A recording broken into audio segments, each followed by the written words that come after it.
Hello. হ্যাঁ বলরাম দা।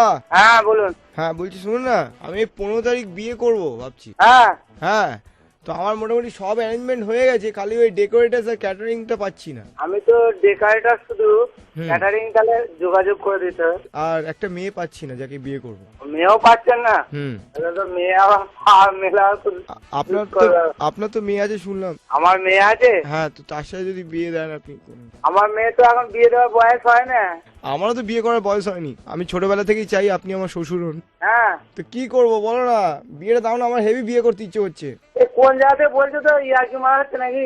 না সত্যি আমার হেভি বিয়ে করতে ইচ্ছে হচ্ছে। আর কি চাকরি করো তুমি? আমি স্কুলে পড়ি। স্কুলে পড়ি, তুমি কি খাওয়াবে মেয়েটা নিয়ে গিয়ে?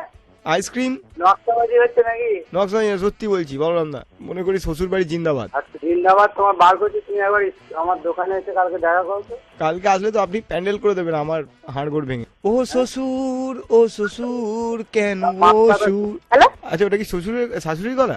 মা মুখে ঝ্যাঁটাই করে গুঁজে দেবো, ঝ্যাঁটা মেরে মুখটা ফাটিয়ে দেবো। শাশুড়ি মা? তোর প্রবলেমটা দেখতে জানা রে, যদি সাহস থাকে থানায় ডায়েরি করবো ফোন নাম্বারটা দিয়ে। আমি পায়েলকে খুব ভালোবাসি।